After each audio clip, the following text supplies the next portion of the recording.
Edgar Allan Poe. El retrato oval. El castillo en el cual mi criado había decidido penetrar, aun cuando fuese por la fuerza, antes que permitirme, hallándome gravemente herido, pasar una noche al raso, era uno de esos grandes edificios. Mezcla de melancolía y grandeza, que durante tanto tiempo han erguido su ceñuda frente por entre los Apeninos, no tanto en la realidad como en la fantasía de Mr. Radcliffe. Según todas las apariencias, había sido temporalmente abandonado, y en fecha muy reciente, por su dueño.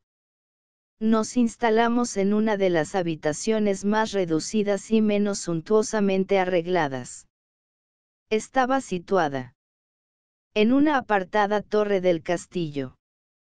Su decorado era rico, pero ajado y viejo. De sus paredes colgaban tapices y adornábanse con diversos y multiformes trofeos heráldicos, así como con una insólita cantidad de pinturas modernas de gran viveza encuadradas en ricos marcos con arabescos de oro. Tal vez a causa de mi debilidad febril, incipiente en ese instante, sentí un vivo interés por estos cuadros que estaban colgados no solo de las superficies principales de las paredes, sino también de los numerosos rincones que la extraña arquitectura del castillo hacía necesarios. Le ordené a Pedro que cerrase los pesados postigos de la habitación, puesto que ya era de noche, que encendiese los brazos de un gran candelabro que se hallaba colocado junto a la cabecera de mi cama, y que descorriese, de par en par, las cortinas de terciopelo negro que también rodeaban mi lecho. Deseaba que se hiciera todo aquello para que, al menos, si no llegaba a conciliar el sueño, pudiese distraerme alternativamente en la contemplación de aquellos cuadros y entregarme a la atenta lectura de un pequeño volumen que habíamos hallado sobre la almohada y que contenía la crítica y descripción de cada uno. Durante largo rato, muy largo rato, estuve leyendo, y muy devotamente, contemplé los cuadros. Las horas transcurrieron rápida y maravillosamente. Y llegó la profunda medianoche. Me desagradaba la posición del candelabro, y extendiendo la mano dificultosamente, con objeto de no despertar a mi criado adormecido, lo coloqué de modo que sus rayos incidiesen plenamente sobre el libro. Pero este cambio produjo un efecto completamente inesperado. Los resplandes de las numerosas bujías, porque había muchas, se proyectaron entonces en un nicho de la habitación que hasta ese momento había sido dejado en sombras por una de las columnas de la cama. Distinguí, vivamente iluminado, un cuadro que hasta ese momento me había pasado inadvertido. Era el retrato de una niña que apenas si empezaba a ser mujer. Dirigí una rápida ojeada a aquella pintura, y cerré los ojos.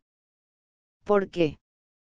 En un principio no pude comprenderlo, pero mientras mis ojos continuaban cerrados analicé en mi espíritu la razón que tenía para haberlo hecho. Fue un movimiento involuntario, para ganar tiempo y pensar, para asegurarme de que mis ojos no me habían engañado, para calmar y dominar mi fantasía y entregarme luego a una contemplación más serena y auténtica. Pocos momentos después, volví a mirar de nuevo fijamente a la pintura. Ni podía ni quería dudar lo que vi entonces claramente, porque el primer resplandor de las bujías sobre él lienzo había disipado el soñoliento estupor de mis sentidos y me había devuelto de pronto a la vida. Despierta. Ya he dicho que el retrato era el de una joven. reducidas a la cabeza y los hombros, pintados según esa técnica que suele llamarse estilo de vignete, al modo de las cabezas predilectas de Sally. El seno, los brazos e incluso los bucles de sus radiantes cabellos, fundíanse imperceptiblemente en la vaga, pero profunda sombra que servía de fondo al conjunto. El marco era ovalado, magníficamente dorado y afiligranado con arabescos. Como obra de arte, no podía encontrarse nada más admirable que la pintura misma. Pero ni la factura de la obra, ni la inmortal belleza de aquel semblante, podían haber sido lo que tan repentinamente y con tal vehemencia me había impresionado entonces, y menos aún que mi fantasía, conmovida en su duerme vela, hubiese confundido aquella cabeza con la de un ser vivo. Me di cuenta en el acto que los pormenores del dibujo, el estilo de vignete y el aspecto del marco, hubiesen disipado inmediatamente semejante idea y me hubieran evitado toda otra distracción, aun cuando fuera momentánea. Reflexionando seriamente con respecto a aquello, tal vez durante una hora, permanecí medio tendido, medio sentado, con la mirada fija en aquel retrato. Por último, satisfecho de haber acertado con el secreto real del efecto que producía sobre mí, me acosté completamente de espaldas sobre el lecho. Había adivinado que el encanto de aquella pintura consistía en una absoluta semejanza con la vida en su expresión, que primero me había estremecido y, finalmente, me desconcertó, subyugándome y anonadándome. Con profundo y respetuoso temor, dejé de nuevo el candelabro en su posición primitiva. Una vez hubose apartado de mi vista el motivo de mi intensa agitación, busqué afanosamente el volumen que contenía el análisis de las pinturas y su historia. Volví las hojas hasta que encontré el número que correspondía al retrato ovalado, y leí el impreciso y singular relato que sigue. Era una joven de particular belleza y no menos amable que llena de jovialidad. Pero malhadada fue la hora en que vio, amó, casó y vivió con el pintor.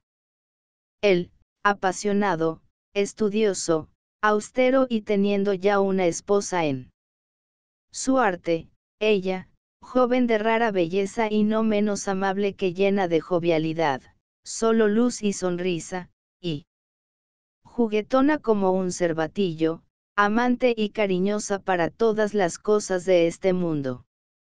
Odiaba solamente el arte, que era su rival, temía solo a la paleta, a los pinceles y a otros desagradables utensilios que la privaban de la presencia de su adorado. Fue, pues, algo terrible para ella oír al pintor hablar de deseo de retratar también a su joven esposa. Pero ésta era humilde y obediente. Y, dócilmente, posó, sentada, durante largas semanas, en la sombría y alta habitación de la torre, donde filtrábase la luz sobre el lienzo solo desde arriba. Pero él, el pintor, ponía toda su afición en la obra, que adelantaba de hora en hora y de día en día. Y era él un hombre apasionado, vehemente y caprichoso, que perdíase siempre en fantasías. Tanto, que no quería ver cómo aquella luz, que vertíase tan tristemente en aquella torre solitaria, marchitaba visiblemente, a los ojos de todo el mundo y excepcionalmente a los suyos, la salud y el alma de su mujer. Y, sin embargo, ella no cesaba de sonreírle, sin lamentarse nunca, porque veía que el pintor, que tenía un gran prestigio experimentaba un ferviente y abrasador goce en su tarea, y afanábase día y noche en pintar a la que tanto lo amaba, pero que a diario desalentábase más y enflaquecía.